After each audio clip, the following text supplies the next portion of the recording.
我操！这场比赛的漂亮！一定要抓住战术。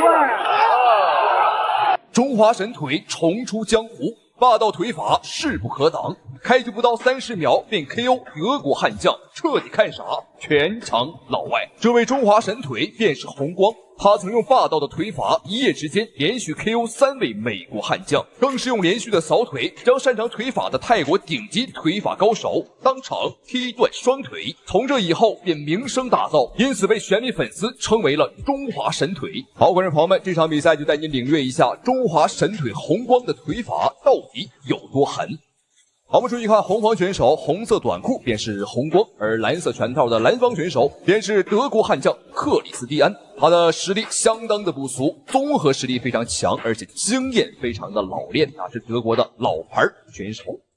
而且这场比赛他的身高臂展，包括体重上都远远的超过腿王红光。而且在这场比赛之前，腿王红光的双腿因为受伤养伤足足1年。所以说这一场比赛是红光的复出之战，也是他的检验之战。参加过39场比赛。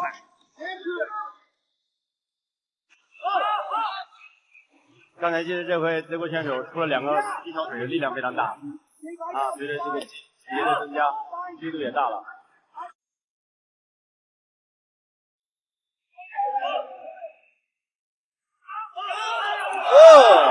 但是我们从这个第一局到现在来看，大家看，现在这个德国的克里斯蒂安呢，他是有点力量，但是从他这个拳腿的组合的节奏，包括结构来看，还不行。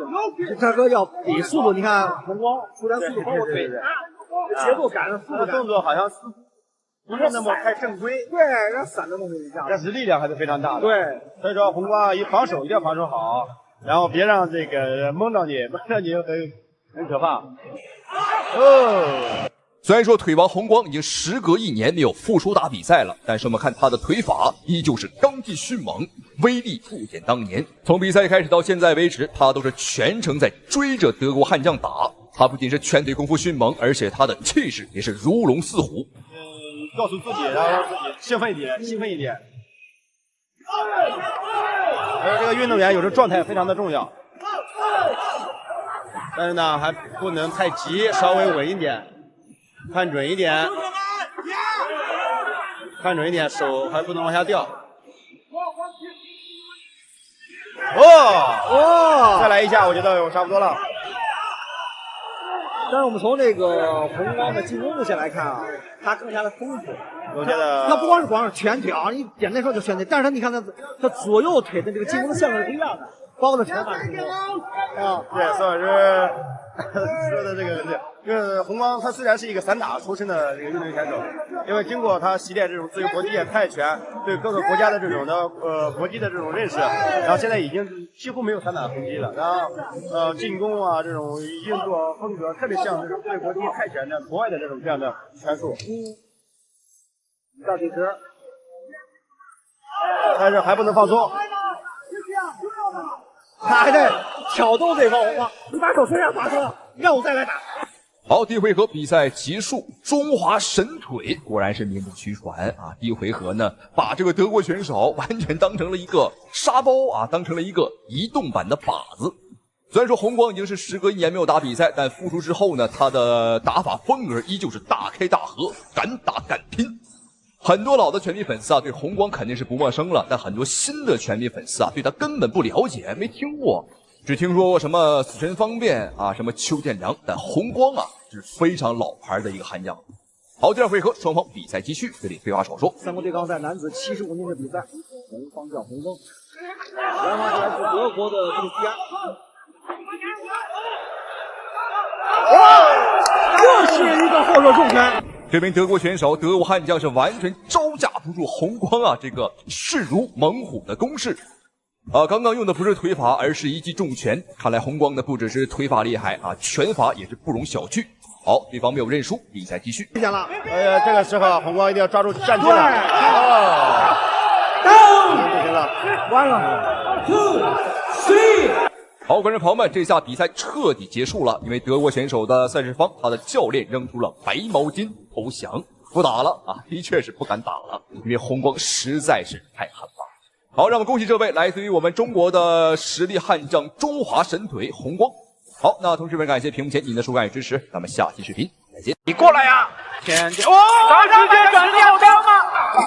锤击，手击啊！当心不要打后脑。这绝对是我见过最有个性的中国选手，擂台上疯狂羞辱美国拳王。不仅如此，还骑在对手的身上玩命砸拳，狠狠地打出了中国人的气势。中国选手之所以如此愤怒，还不是因为美国拳王赛前太嚣张。在发布会现场，美国选手竟然故意推搡新疆小伙阿合江，但是没有想到阿合江也是一个暴脾气，佛山无影脚直接踹到了对手的脸上。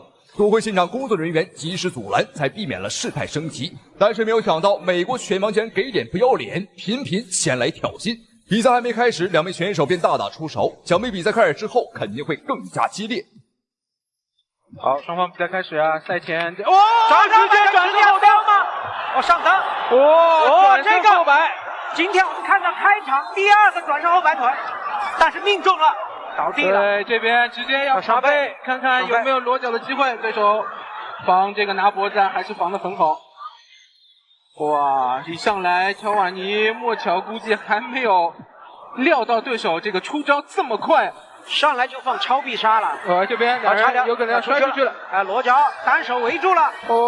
这边裁判没有叫停，要推回去了。对，直接把两人推回去。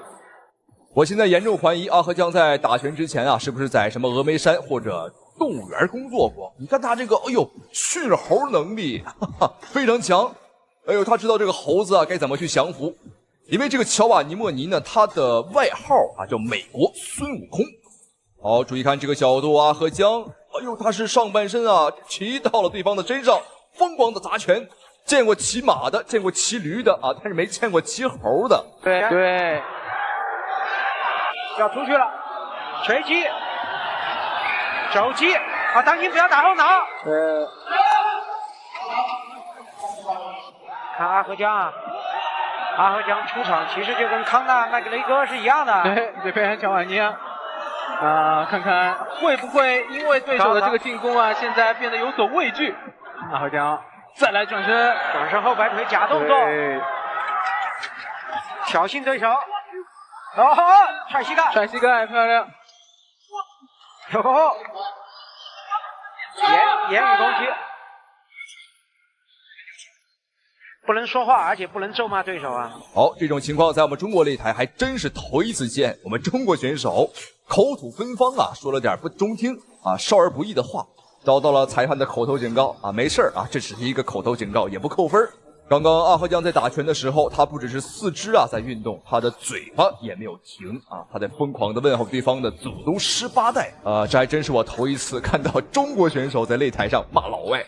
虽然说我们中国人呢都很讲文明、讲礼貌，但是那也分人呐。精彩的对决啊！对，再来转身腿，卡波拉踢漂亮，要能够料到背腿出来，裁判警告两个人太消极了，后手前板。这个拳啊，就是拉足了这个能量，所以啊是显得有一些太过于明显。反摔，当心，乔瓦尼能不能控制住？漂亮，好强的腰力，直接到了侧压。现在到了孙悟空最擅长的地面战环节，侧压对手。阿合江他是一个练习我们中国传统武术套路和散打出身的选手，所以说他的战力水平啊没得挑啊，绝对很强。但他的地面实力啊，地面的水平呢，的确不是特别出彩，但是应该也够用。相反，这个美国孙悟空小瓦尼，他的这个地面水平就很高了，他会摔跤、柔术，还有桑搏。裁判警告，手指头不能插对方消化道末端。这边阿合江有可能要出来，三角脚没了，出来了，漂亮，逃出来了。他尝试木村锁，但是对方头逃出来了呀。阿合江要当心对方的上蹬腿，踩踏，回击。怎么了？时间到了。好，第一回合比赛结束，阿合江在战力水平上啊，的确是没得挑啊，的确是非常的强，但是地面水平还有待提高。哎，注意看，哇，对方还撞了我们一下，看来第一回合他真是被打生气了啊。没事啊，气死猴嘛，对方是个孙悟空啊，对方是个猴。好，来看一下刚刚第一回合的，哇，这个骑猴，哈哈，哇，太霸气了，没见过这个场面啊！把一个对手骑到身上，而且半个身子露到擂台外面。但是后半段在地面战上，阿合江的确是有些吃亏啊，有些力不从心。好，双方第二回合比赛继续，这里废话少说。我觉得双方，特别是阿合江这边，应该把比赛节奏拉得快一点。低扫漂亮，踢得好响亮。击服漂亮，好重啊！后手勾腹打在肝脏区域啊。对，高扫再来一下。阿合江双飞踢。对，他几下腿法这个距离上把握的还是不错的。这两个人在战力水平上的差距啊，还是非常明显的啊。阿合江可以单方面暴打对手啊，高扫连续的多次头部命中。哇吼！阿合江真是把压迫力打出来了啊，压得很紧，压得很死，完全不给美国孙悟空啊一丝一毫喘息的机会。但是这个美国孙悟空呢，肯定也在计划着某些鬼点子啊，在找一些个进入到地面的机会。哇，再来一个横空的飞踢，漂亮！哎，乔瓦尼有一些晃啊，哎，恢复了，对，还剩2分钟多一点，再来，早早低头挡住。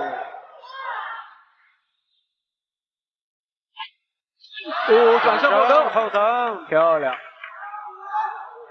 这边我们看阿合江继续在给对手压力，后直没中。对手啊，因为一直在往他的这个后手方向去低扫踢腿，对他应该想办法切住这个角度啊，有后直的这个机会。早踢头，对，后手，这边再摔，过腿了。这次莫乔抓这个抱摔的机会啊，抓的还是很稳。观众朋友们，果不其然，这个美国孙悟空啊，他并没有坐以待毙，他就是在找进入到地面的机会。那么现在他得逞了，又到了阿合江所不擅长的领域。那现在的情况和第一回合差不多啊，马上结束的时候，让对方进入到了地面。但是我们仔细一看，这个美国孙悟空啊，他不着急啊，他就是压到我们的身上。看来刚刚一系列的高强度打击，让这个美国孙悟空啊也没劲儿了。而阿合江的右臂也在搂着对方的猴头啊，这样一来，对方也没办法起身啊，直起身子来打拳。好了，现在挡住锤击被蹬开了，要过腿部防守，漂亮，要拿后背做降服，看能不能骑上去。这边左脚的把位出来了，哎呀，出来，躲开，再摔，漂亮。阿合江也成功的利用龙网啊，来避免对手的这个进攻。对，我手没有拉围绳，我只是手肘。是。好，第二回合比赛结束，阿合江的表现的确是非常的不错。第二回合短短5分钟的时间，阿合江压制了对方啊，长达4分钟。唯一美中不足的是，在最后的1分钟呢，被对方得逞啊，来到了地面。就目前来看，阿合江在第一回合和第二回合已经是毫无争议的顺利拿下啊。接下来就是第3个回合了，决胜局。看一下阿合江到底是 KO 对手还是打分拿下。我个人感觉阿合江今天的这个气势啊，是很想 KO 的啊，但是这个乔瓦尼莫乔无奈，他的确是皮糙肉厚啊，老江湖了。这个选手踩到这个打的主动点啊，还剩2分多钟，争取终结，前手打空。感觉阿合江是不是因为上一场比赛一扎对他的这个校正，转身后摆腿，现在不敢发挥出自己的全部实力啊？今天这个第3回合的表现，希望他们更再加把力啊！昨天2个人是出动了所有工作人员才把2个人拉开啊！裁判警告，他表示不接受。裁判说：“我警告你，就是有效的。”刚刚我们的中国裁判判定美国孙悟空乔瓦尼莫尼他消极比赛，结果他表示不服。这个你有啥不服的？我们看他呢，背靠龙网，啥也不干。这个判他消极比赛已经是最大的宽容了。那如果我是裁判，我直接判他输。好，阿合江这一边的话，开始了，又要开始挑衅对手啊，羞辱对方了。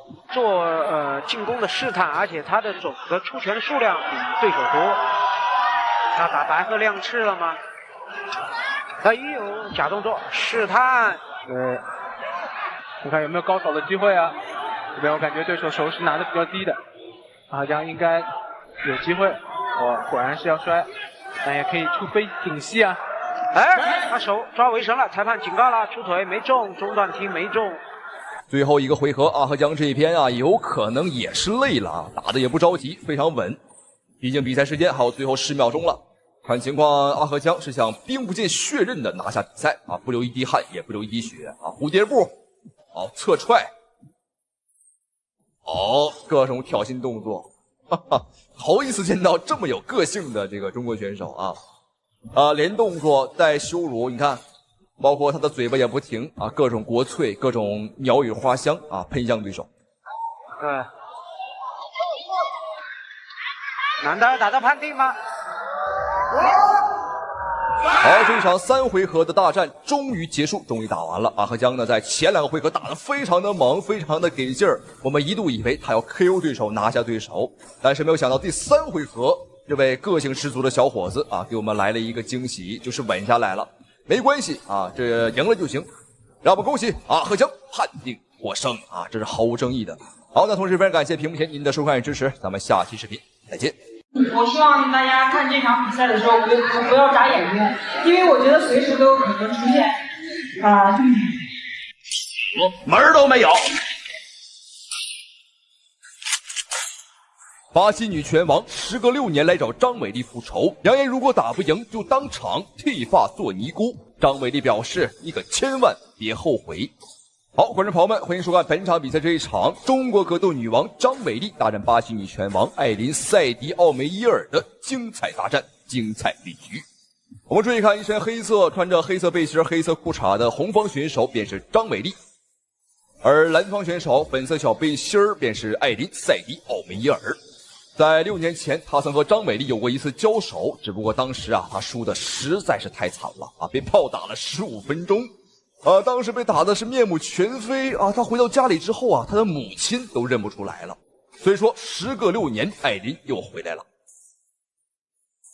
好，骨头顶膝，哇，张伟丽依旧是势如猛虎。刚刚这一脚差点把对方的小胸衣啊、粉色小肚兜踹下来。张伟丽要小心了，如果你用力过猛啊，踹掉一些不该踹掉的东西，那这个比赛我们就看不了了。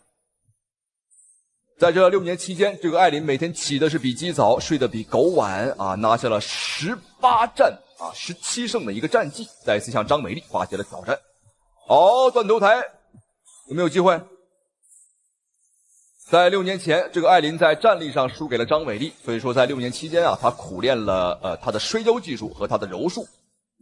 啊，这一次目标也很明显了，我们看一上来便和张伟丽打起了贴身缠抱。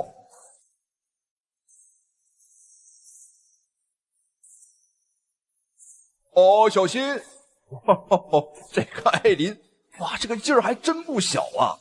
啊，的确啊，这个够大啊，够劲儿，像一头大奶牛，很有劲儿。哦，又一次张伟丽危险。哦，但是你说他这个劲儿小吧，他能把张伟丽举起来，但你要说他劲儿大吧，他还摔不倒张伟丽。好，小心双飞踢，刚刚重心是有些失衡。我们看这个艾琳呢，她的头发非常的凌乱啊，非常的飘逸，但过了本场比赛可能就没有这么飘逸了。为什么？因为他赛前扬言啊，说如果打不赢张伟丽，就当场剃发出家，以后不打拳了啊，以后退出拳坛，归隐深山啊，归隐寺庙。还行啊，他还挺有骨气，给自己呢这个逼上了绝路。实际上，我们看张伟丽在身高、臂展，包括体重上的话，都是要吃亏的。远远没有这个艾琳优秀。后手打中了，张伟丽疯狂的用这个膝啊顶对方的肚子，转身想拿背。这个艾琳没有想到，时隔6年啊，张伟丽的地面技术和他的贴身缠抱技术也得到了非常恐怖的提升。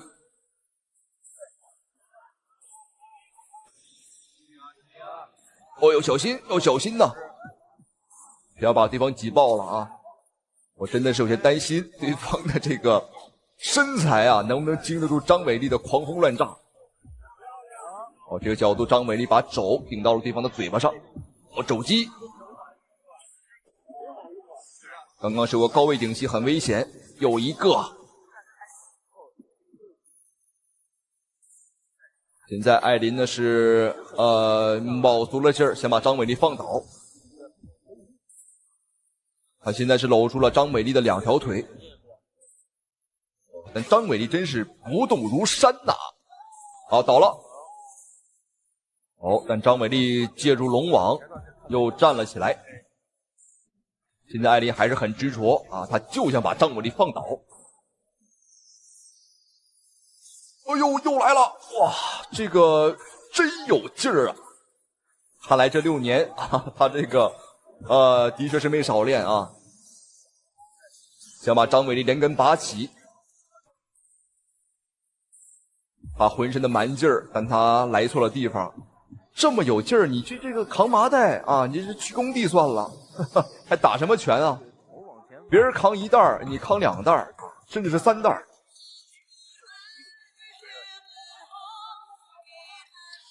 这个角度张伟丽很难受啊，他既要保持平衡，要连续的打击对手，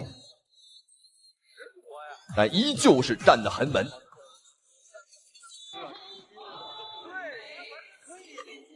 好，接下来双方的比赛来到第2个回合，看一下接下来的精彩表现。在战力水平上没得说啊，张伟丽的拳腿功夫啊是远超于对手的。这主要是张伟丽的这个战力功底啊比较深厚啊，有着中国传统武术，再加上散打的一个背景。现在艾琳的发型，这位巴西女拳王的发型啊，哎呦，这已经是像个疯婆子啊！你给她一块破布，你再给她一个破碗，现在出门要饭能要到不少钱。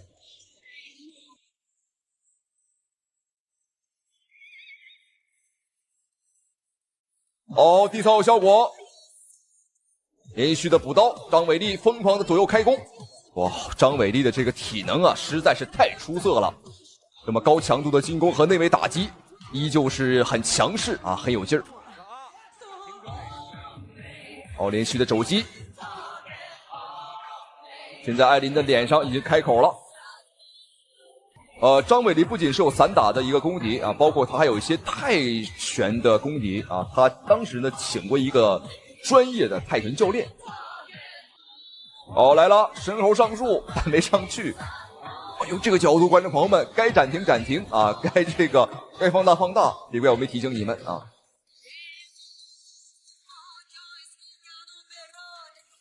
哦，还是连续的顶膝，膝法再配合他的肘法。这都是杀伤力最足的武器库了啊！张伟丽的武器库很丰富，摔法、柔术、肘法、膝法、拳法、腿法，哇，通通都有啊！张伟丽弓箭步在防御艾琳的一个抱摔，站得很稳。其实这个我们变相来说，这也是保护自己的一个动作。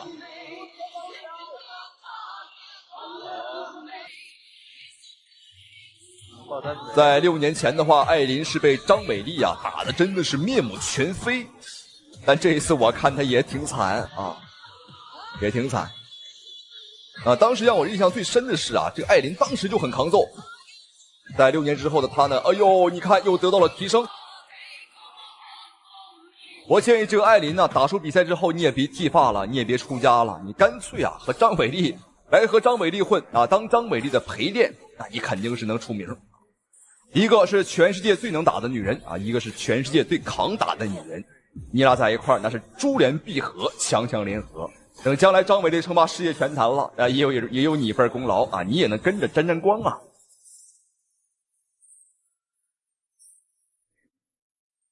就对方这个耐力啊，这个体能，还有这个执着和摔法这个劲儿啊，哎呦，想必她的老公肯定每天很遭罪了。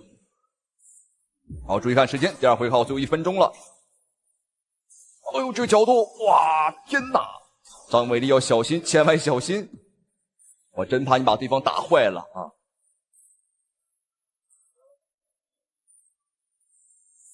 好，疯狂顶对方的大腿，让对方双腿发软，看一下能不能把对方呢放倒。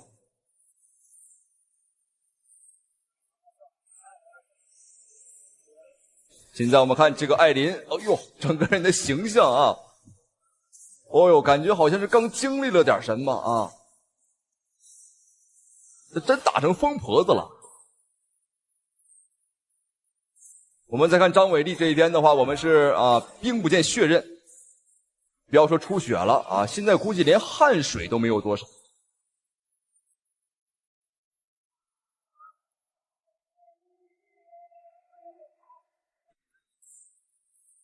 对方是不是有点迷恋张伟丽的大腿呀？本场比赛不是来这个摸张伟丽大腿啊，就是在摸张伟丽大腿的这个路上。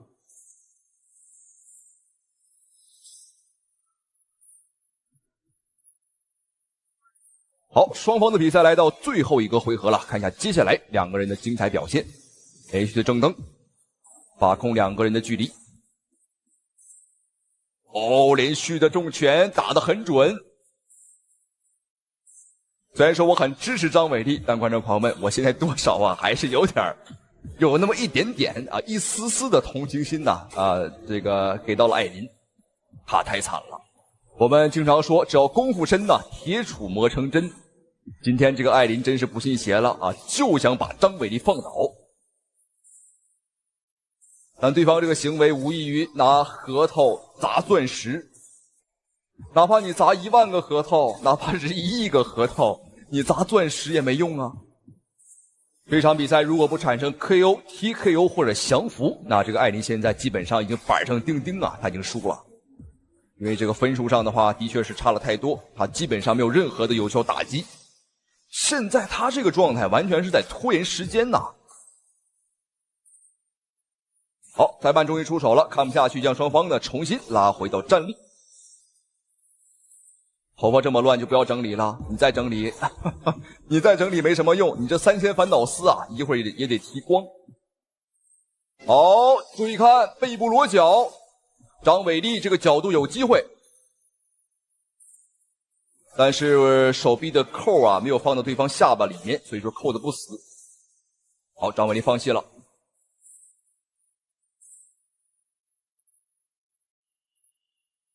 双方现在这个姿势，没有想到艾琳还敢往后方去打张伟丽，挺大胆。好，再次拉回到站立。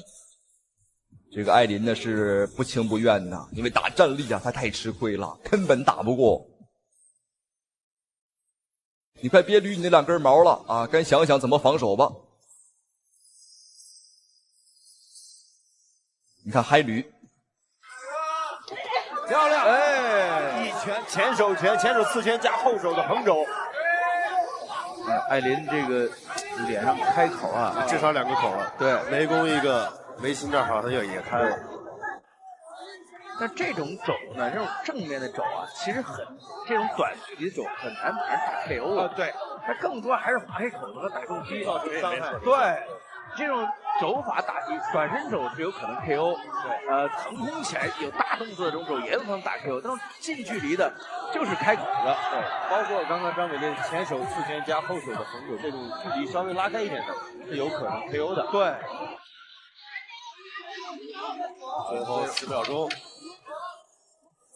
艾琳也拿到了一个圈镜但是应该是已经没劲儿了，没劲儿。对。比赛结束好，这场3回合的大战终于结束。在6年前，张伟丽暴揍了他3个回合，没有想到6年之后又暴揍他3个回合。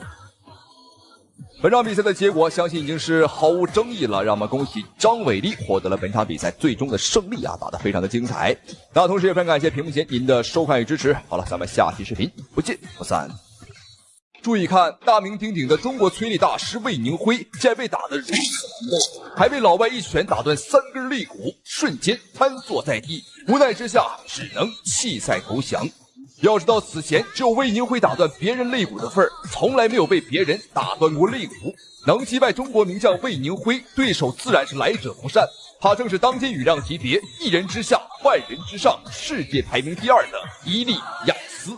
凭借暴虐无道的残忍手段和不把对手打废绝不罢休的作战风格，让他在来中国之前已经连续打废超过130多人，是一个不折不扣的 KO 狂魔。我已经做好了称霸中国拳坛的准备，中国的拳手们对我产不生任何威胁。我觉得东亚病夫这个名号非常适合他们，因为中国人实在是太不经打。面对猖獗的老外，中国羽量级别排名第1的中国坦克邱建良不再隐忍，霸气出山，誓死捍卫中国拳坛。好，我们注意看，正在出场的选手便是邱建良。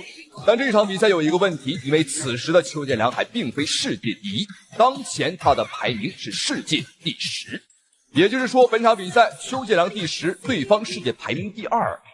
所以在此消息放出来的时候，很多人就说了啊，邱建良你不自量力，你找死，你属于以软击实。但邱建良在媒体面前也是霸气回击啊，只有击败强者才能成为超越强者。排名第2的山崎却输给了当时排名第1的考，于是拿到了当时排名的第3，拿到了还不到2个月啊，当时的第2啊瓦尔加。干掉了当时第2的谢尔盖，然后自己的这个直接排名升上了第2。对，而且呢，这个布莱德是非常年轻啊，这个刚刚是95年啊。对，虽然这么年轻啊，但布莱德的这个已经有一个非常漂亮的小女儿了。啊，这位是不知道这个这么拼命的打比赛，是不是为了挣奶粉？这个自己的女儿也可能是力量的源泉。哎，没错，布莱德是一个攻击型的选手，而且攻击密度很高。这场比赛，我相信有很多观众朋友们完全没有看得出来，这个伊利亚斯啊，不仅比邱建良小，甚至比邱建良小了整整5岁，21岁便拿到了世界第2，证明他的实力是相当的恐怖。而邱建良比对方大了5岁，当前的话是26岁。虽然说此时邱建良的世界排名是第10，但他的实力啊早已经是前3的级别，他只是缺一些个挑战强人的机会。因为很多人啊不愿意和他打，因为风险实在太高了，打赢了没什么好处啊，打输了还会被抢走排名。包括现在我们中国拳坛的张志磊啊，在国际擂台也是这个很尴尬的地位啊，很多人不敢和他打。右摆左扫，这样的话把邱建良的这个进攻都防住。邱建良刚才一个后摆拳踢中。在邱建良跟摩萨布打之前呢，没有人看好摩萨布。结果邱建良拿下了那场比赛。邱建良刚才这个动作已经是在第一回合当中2次的重复使用了。邱建良是一位我们看他的比赛会不停地看到这个在技术和战略层面上提高的一个这样的选手，我们是很喜欢这样的选手。后摆拳，邱建良开始变速了，我们看，哇，后手拳互堵，好，你看测距离，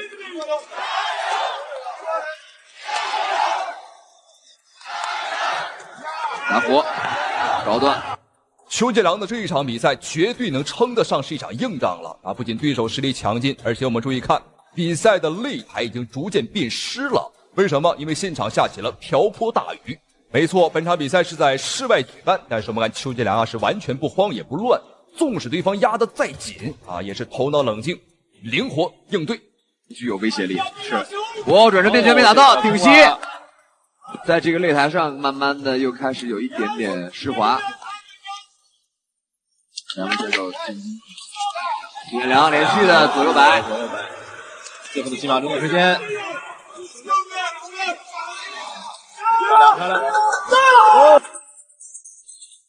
好，双方的比赛来到第2个回合。在第一回合，虽然说布莱德看起来打得很凶啊，打得很积极，但是老谋深算的邱建良啊，早已在分数上已经是慢慢的超过对手。所以说，只要邱建良本场比赛啊不被 KO 啊，不被对方打躺下，本场比赛我感觉应该是胜券在握。这个就是比赛节奏啊，这比赛节奏非常好，看起来这个观赏性高。哇，后手上勾打到了，抛进去了。伊利亚斯的跳跃，这个地面的确是有点湿，因为这会儿雨啊，其实呢真的是下的已经很大了。没错，两位运动员在这个还要保持着平衡，还有高速的运动。是的。平衡拳，伊利亚斯平后手。邱建良现在扫伊利亚斯的腿，有效果了吗？我感觉好像伊利亚斯有一点移动有点慢。是。但是这个目前我们还不太好判断，因为这个移动慢，我们不知道是因为这个忌惮于场地的湿滑，还是这个邱建良扫地有了效果。是的，是的。这场比赛，邱建良整场的表现呢都是不慌不忙啊，拳也不重，腿也不猛，观众朋友们，你可能不知道为什么啊？真正的原因啊，是因为这个擂台由于下雨的情况，导致擂台非常的湿滑，所以在这种恶劣的情况下，如果出重拳或者重腿呢，是非常容易滑倒或者跌倒。那邱建良就很聪明了，他不追求重击，而是打些点数和分数上的优势。但这个伊利亚斯很明显，他的应变能力和他的头脑没那么聪明啊，他还是愣头青啊，打得很凶。还是打一些重击，而刚才这个王阳光老师也说了，邱建良啊一个很大的这个特色就是在场上这个节奏的变化、进攻方式的变化。你看这个非常明显啊，这个多点位的，有时候我打你2下我赢了，然后我有时候打你3、4下，有时候一拳不打我就让你抓不到这个我的这个节奏。两个人开始助攻。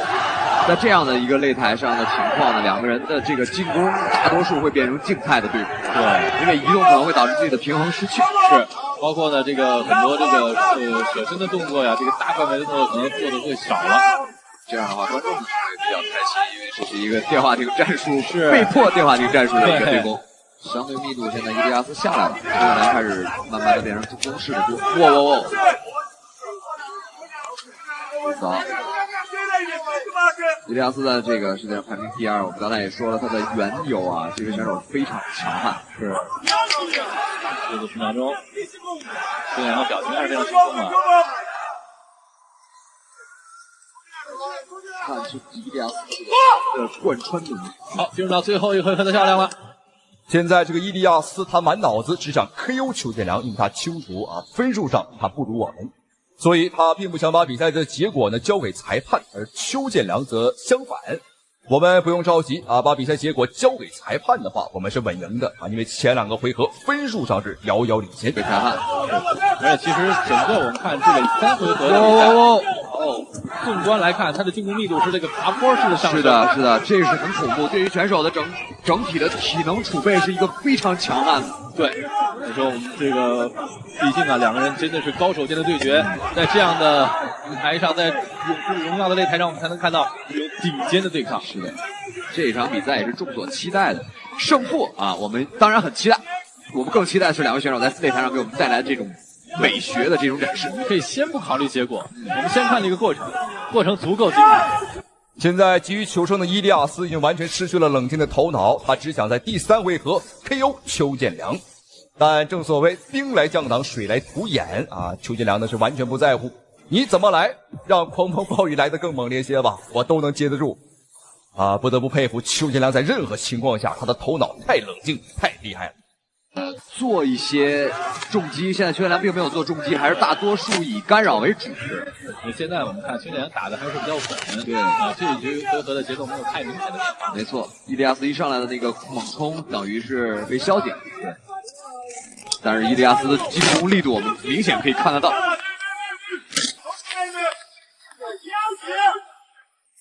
小心，场地毕竟还是有一些湿滑。没错。在这样的一场比赛当中，在这样一个场地当中，我觉得应该会给他们两人都留下深刻的印象。伊利亚斯后摆打到了邱建良。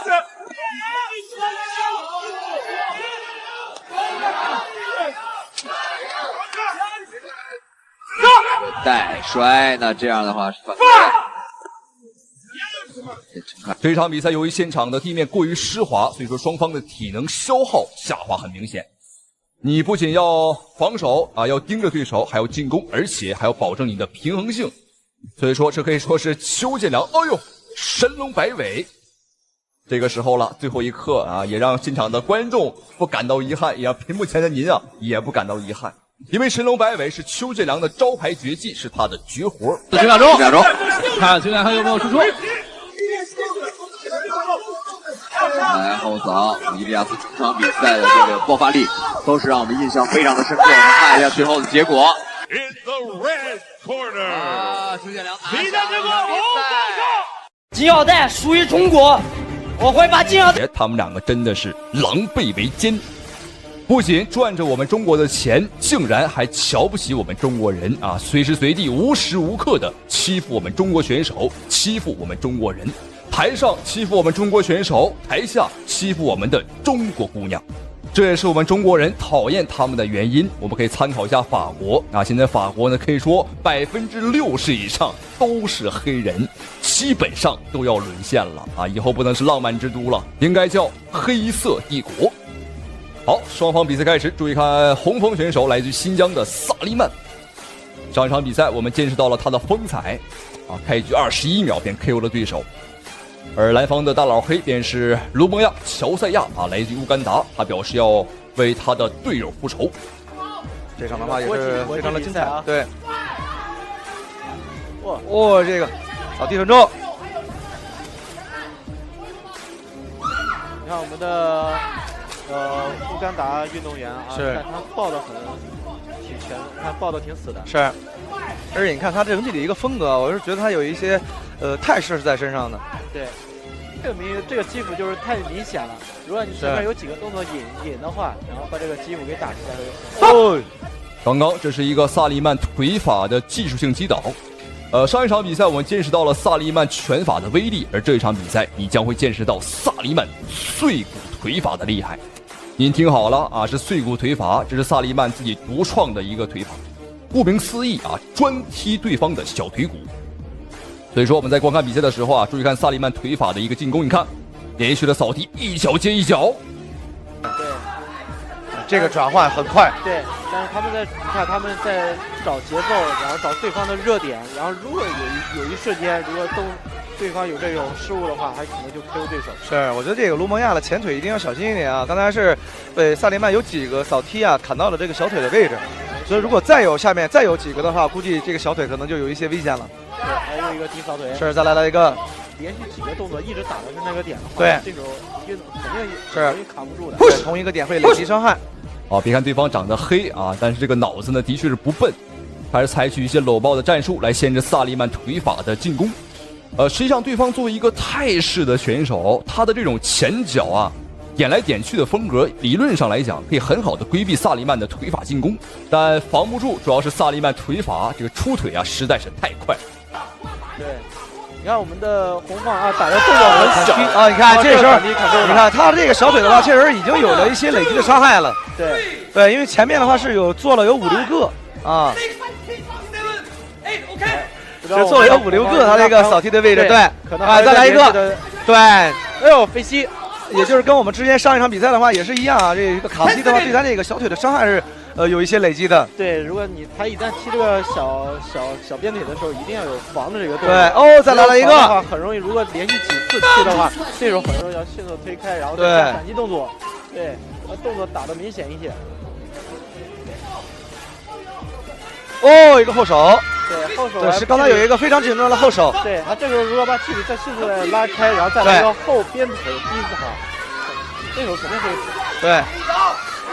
第二回合这大老黑卢蒙亚明显呢是有一些打着急了啊，在进攻频率上是明显有所加强，因为他很清楚啊，累积性的腿法伤害，如果他一直被萨利曼这么踢的话，越打他会越难。死死搂住，还是采取一个搂抱的战术。什么情况？哇，这一下我们听到了鸡蛋碎裂的声音。好，这脚下去的话，看来萨利曼这个碎骨腿法不只要踢飞他2条腿，第3条腿也不打算放过。我觉得很好，这也算是帮助对方呢开展第2职业啊，帮助对方呢开展一个我们中国古代的传统职业啊，也就是所谓的铁饭碗、衣食无忧的大太监。也是鏖战了很多次比赛的一个老手，所以在这种情况的处理上面，他也是调整得很快。哇，再来一个前腿。再来了一个。这时候萨利曼的话，对，我们的这个乌干达运动员是他的这个动作已经慢了很多了。对，是他，因为他影响了他一个动作的速度。对，因为他的左前腿是肯定是受了伤的。有击打。又一次，观众朋友们，那现在这个累积性的伤害和累积性的痛感已经上来了。那这个痛感只会越来越强，他被击倒的频率，我只能说只会越来越高。但观众朋友们千万别着急，这才仅仅是一个开始，接下来他会越来越痛苦，越来越生不如死。眉骨开了吗？是？额头的位置，对，额头的位置。因为萨里曼的话，他是属于这个快进快退啊。你看，他整体的一个移动速度是很快的。对。但是相反，这个罗蒙亚的话，因为有一些态势风格在里边，所以你看他的。好，萨利曼的碎骨腿法，哈哈，一不小心呢又瞄到对方的裤裆上来了。看来今天不踢断对方的第3条腿，萨利曼是不肯善罢甘休了。好，短暂休息，第2回合最后的20秒钟。好，比赛继续。萨利曼也是抓着的这些，你看对方的弱点啊，对，快进快出，打法不错。对，你看这个萨利曼在防守过程中啊，因为这个我们的卢蒙亚他的臂展还是比较长一些的，所以萨利曼他也很聪明啊，也是在近身防守过程中手举的也都比较高一些。对，所以对方的一个直摆啊，都对他来说没有效啊。你看他的压迫感，对，正蹬，近距离的一个看正蹬他的一个大腿内侧啊，这个动作做的也是非常的很。好像也是来到我们的第3回合。这是2个对，这一回合不知道有没有 KO 啊？是，到了第3回合里边了。对，绝对会很精彩。这一场如果要有 KO 的话，因为你看他已经对对手已经造成了很大的这个腿部的伤害。也是一场鏖战。哦，一个倒地。哦，一个啊！好，这是本场比赛的第4次击倒，开局不到30秒。我们看对方，哎呦，向后走路这个倒车啊都成问题了。2条小细狗腿有点不听使唤。好，萨利曼乘胜追击，连续的搂抱战术，对方呢已经不是搂我们了啊，开始锁我们，要把自由搏击啊打成综合格斗。小踢腿，再来了一个，很大了。对，他抬起来，但是他总有落下来的时候的，落下来就踢他。好，我们的换架了啊，现在换架了。好，一个换腿，一个跳踢，啊，想做转身啊，蹦蹦，哦，距离太近，对，距离过近，对。你看他这时候你再做转身蹬的话，没太大的意义。是，直接还是用这个低扫腿。啊，又来一个！哦，我们裁判叫停了比赛。好，观众朋友们，这场比赛让我们恭喜我们的新疆小伙萨利曼获得了比赛胜利。碎骨腿法果然是名不虚传啊！今天真的是3拳2腿解决了2个嚣张老外。大家伙可能不知道啊，萨利曼这个小伙他才年仅21岁啊，也就是20周岁，相当的年轻了。但他的实力我们也看到了，有目共睹，的确是够强，而且还有冲劲儿。好，恭喜萨利曼，同时非常感谢屏幕前您的收看与支持，咱们下期视频再见。但是这个日本黄毛突然喝一口矿泉水，直接喷到了杨建平的脸上。中国硬汉遭日本人羞辱，杨建平更是被吐了一脸的口水。杨建平忍无可忍之下，冲上擂台，将2人无情干翻。在中国有这么一位拳王，因专打日本人而闻名全国，他便是江湖人称中华虎的杨建平。他的进攻简单直接，却又无比凶残。在那个小日本无比猖狂的年代，他几乎每一场比赛都能够终结对手，其终结方式更是五花八门，招招致命，不是折断脖颈，就是掰断手臂。最终因为打日本人下手实在太狠，被世界拳击组织终身禁赛。被禁赛的杨建平自己做起了老板，开办赛事，给更多的中国选手有机会教训日本人。但是没有想到，日本人得寸进尺，便朝杨建平的脸上吐口水羞辱。在杨建平爆发之前，让我们一起来回顾一下杨建平打日本人最凶残的2场比赛。第一场比赛是在湖南常德杨建平的老家举办的一场比赛，来自日本的传奇老将上神之晓特意前来挑战杨建平。这场比赛我只能说啊，上门来欺负人，那他的下场是相当之惨了。好，双方比赛开始，我们注意看黑色短裤杨建平，而蓝色裤衩便是上神之晓。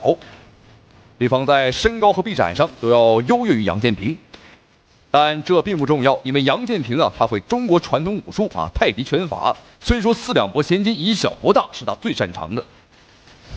好，没错，简单直接，这就是杨建平的作战风格。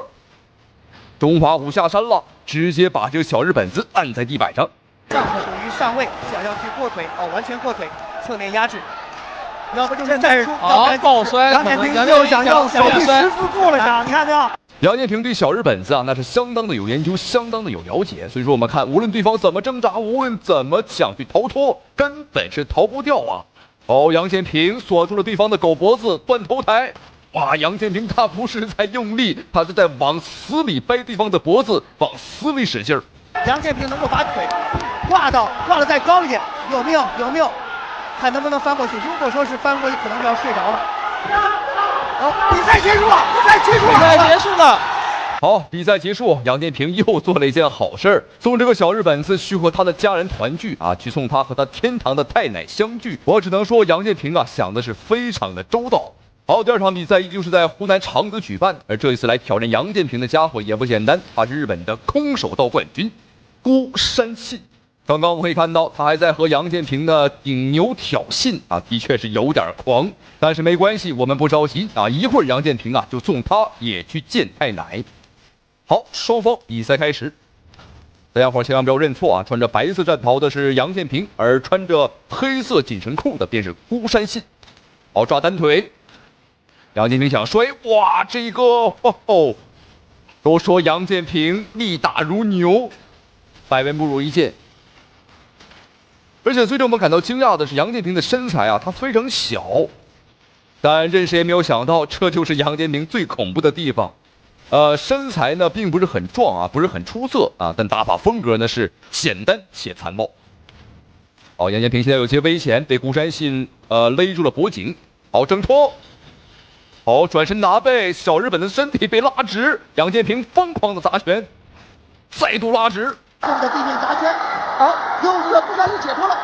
孤山信呢也是名不虚传，是乌兰巴托的巴西柔术公开赛的冠军，是长期在海外。现在准备在又被压平了，又再一次的地面打击，对，有没有？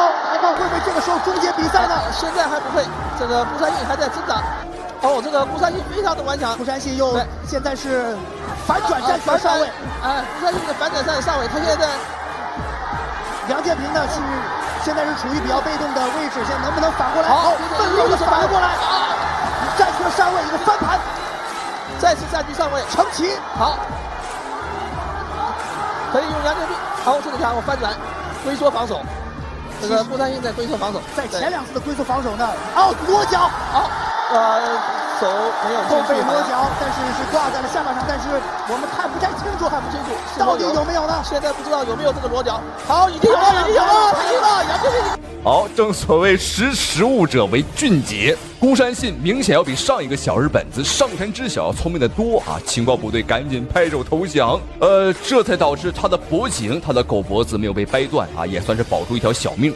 那么接下来今天的重头好戏他来了，中国硬汉刘文博在杨建平举办的比赛上，竟然被日本人疯狂羞辱，还被日本人扔下擂台，并在第一时间叫来同伴一起来围殴刘文博。杨建平实在看不下去，想要出手制止，但是没有想到小日本却变本加厉，吐了杨建平一脸口水。杨建平忍无可忍，冲上擂台，狠狠地教育他们。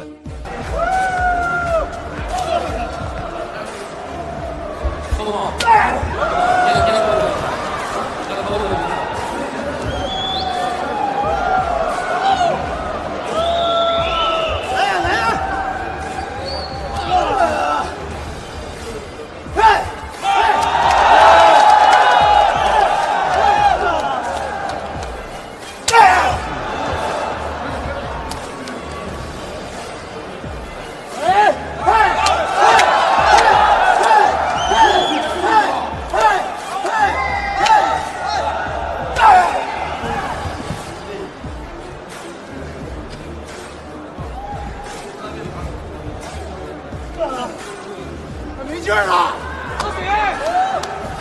轮播不要吵架人，轮播不要吵架人。此时见刘文博又被围殴，杨建平见状想要出手制止，不料此时一只小日本子走了上来，问了一句：“你就是杨建平啊？”结果下一秒直接把口水吐到了杨建平的脸上，让原本并不想出手的杨建平彻底忍无可忍。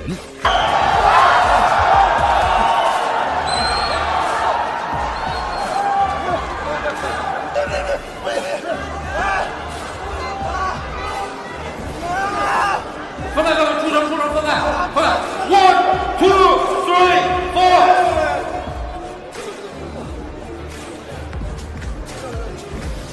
此时可以看到刘文波还在被日本人疯狂的践踏，对手一脚又一脚踹向刘文波的头部，但刘文波并未遭受重伤，凭借顽强的意志力再次站起来开始反击。结果好景不长，又一次换来了小日本子的2打1疯狂围殴。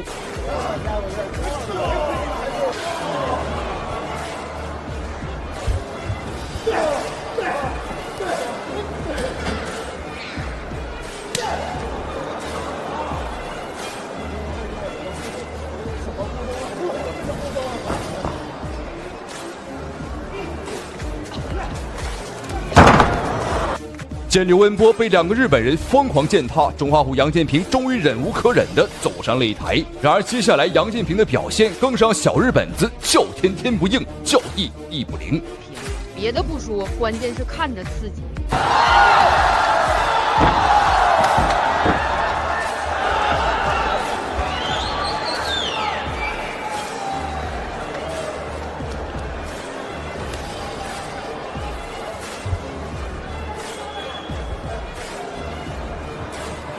比赛继续，比赛继续。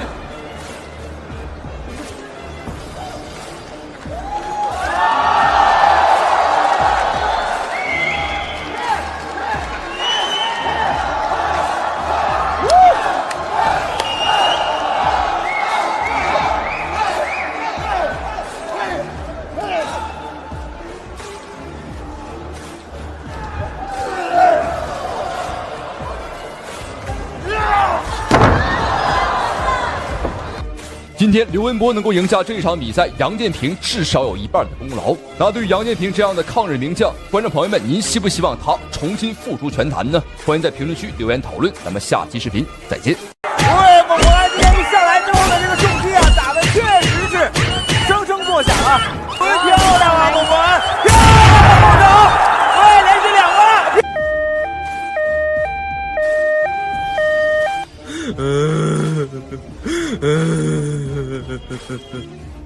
好，观众朋友们，欢迎收看本场比赛这一场非常精彩的中日大战。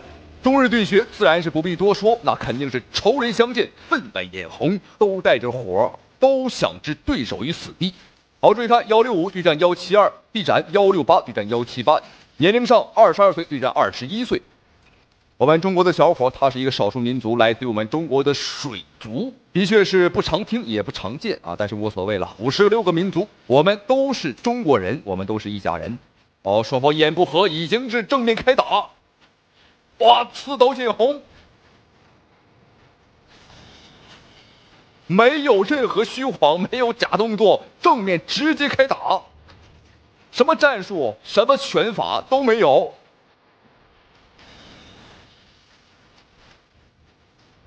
好，稍微放缓一下节奏，我们简单介绍一下穿着金色战袍的红方选手，来自于中国的蒙博安，他是我们中国传统武术螳螂拳的传承人。哎，注意看什么情况？日本的小杂毛，哦呦，非常痛苦，4脚着地，1脚踢回了原形。好，再看一遍，很明显，慢动作可以看出呢，是这个日本小杂毛啊自己撞上来的啊，并不是我们踢上去的。我相信群众的眼睛啊，观众朋友们，你们的眼睛都是雪亮的啊，都可以作证，我们绝对没有犯规。好，没有问题，双方比赛继续。是在我们武林风序列赛 CKL 的比赛当中，对中国自由俱乐部中国自由搏击俱乐部黄金联赛当中，漂亮！我天，接腿之后又是后手啊！蒙博安今天的这个后手打的确实是稳准狠啊！是的。节奏给的也快，是，而且2个人一上来进攻的速率都快啊，近身肉搏啊，对，装死李九肉也是跟蒙博安撞上了，不止掉了，不止掉了，我的天哪！但是我觉得蒙博安还是要打得再冷静一些，对，因为我们知道日本的选手的这个意志力还是比较强的，是的，尤其越往后打，如果你一波对你一波带不走的话，我觉得一个低扫3回合可能危险。是的，哎呦，漂亮，又是一个后手，前手点出来了，一直打后手。这场比赛忘记介绍这个金毛小子了，他的产地来自于日本的大阪，没错，他是一个日本空手道的练习者。那这一次来中国踢馆也是狂言要拿他的空手道横扫我们中国武术。没有想到第一场比赛就遇到了杀伤力十足的螳螂拳法，最近可以说是很久没有听到这个拳法了。而蒙博安呢，他是螳螂拳法的分支当中的7星螳螂拳。主要特点啊是招式多变换快，最重要的是它的威力和爆发力非常强啊，就像螳螂一样，能把双臂啊弹出去啊。你看这个出拳方式很特别，它并不是打啊，像弹出去一样。对没有找到好的一个节奏啊。现在慢慢适应过来之后，就是能力和技术层面的发挥就开始慢慢显现出来了。而且我们有点担心蒙博安体能的储备啊。是的，对，就是顶膝，第一个疲劳期已经来了。是的，也漂亮，前手能够点到。庄司李九斗的防守端做的还是不错啊，又是点一个前手压后手给扫踢。两个人今天这个状态都是不退啊，这点太可怕了。整个第一回合基本上都是被打退的啊，而且一旦在中近距离就遭遇上之后，进攻的链条都非常的长啊，基本上都是10到15拳、16拳的输出赛，而且这个输出动作也比较多。对，漂亮的后手，给郑东。好，第一回合比赛结束。好，第一回合两位选手的比赛的确啊。是从头打到尾，的确是打出火了。这就是中日对抗赛啊！看来我们中国的抗日小将、抗日选手后继有人了。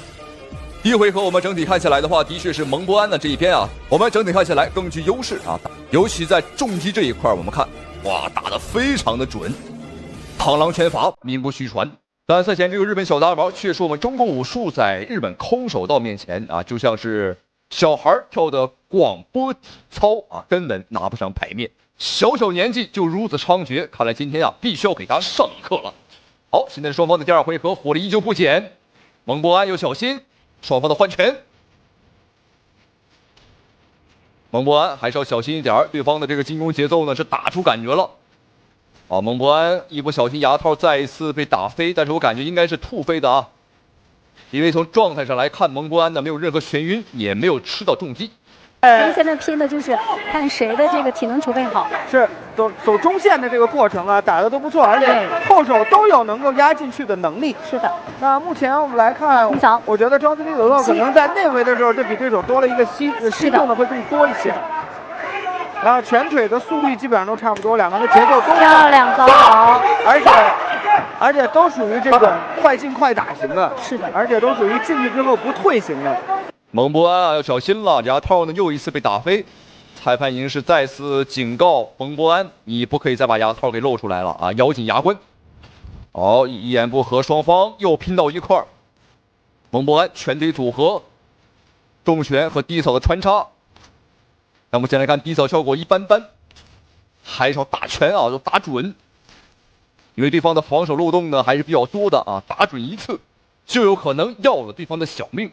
这个状态大家能够看得非常的明显啊。是。第二个连击去打，但是我个人会觉得蒙博安就打完第二回合之后，第三回合可能要考虑一下改变自己的进攻策略了，因为你现在你的后手是能压进去没有错啊，就是有点伤敌1000自损1000的这个状态，因为两个人在这回合拳上互重的情况差不多。不过这会儿也有一些改变，我们看到蒙博安在这一阶段用的这个卡夫多一些。是的。第二回合还有不到1分钟的时间，我们看日本的小杂毛庄司李九斗，他的体能下滑。哦呦，这是不是下滑问题？感觉已经断档了。而反观蒙博安这边已经打疯了，要打准，我们尽可能的朝着太阳穴，朝着门牙打。真是强啊！就是虽然他体能端现在已经不行了，但是他突然间体能掉下来了，就在这一瞬间，现在蒙博安有点打瞎麦的意思了啊！但是依旧没有打出读秒，又是一个后手击服，漂亮，打读秒了！哇，这个读秒来了，读秒，对，我看能不能继续回到比赛了。对于现场的观众来讲，这个读秒来得太晚了。是的。今天我们现场观众也很给力啊！对，应该是已经不能够继续比赛了。虽然没错，观众朋友们，节目精彩好不好看啊？压哨的 KO， 比赛最后1秒刚刚好。我们看真的是瘫了，整个人的这个小日本子已经是瘫软倒地。主要是蒙博安最后这一波连续的重击呢，打出50多拳，实在是太猛了，将这个小日本子打成了马蜂窝呀！好，看到对手被担架抬走，那这场比赛悬着的心呐，我终于放下了。没打死这个小杂毛，对于我们来讲呢是一件好事啊，毕竟打死对手太晦气了。好，还打哭了，哈哈，哭起来可真够丑的。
这个上部特踹则是我们散打当中的精髓中的精髓，而且还有一些劈挂腿，像柳龙劈挂啊，刘海龙的经典招式。在之前的风马奥格勒斯的比赛当中呢，风马的身高是一个起到作用了，连续打中了。哎呦，这果然观众朋友们，赛前狠话放得越狠，那上场之后就越狼狈。在英国80公斤没有对手，结果来中国之后1分钟啊都坚持不住。好，进行读秒，但是看他的状况应该是还能打啊，站起来了。这个抵抗力，看曹鲁健能否扩大战果，连续的打了屁股拳，连续攻击肋部。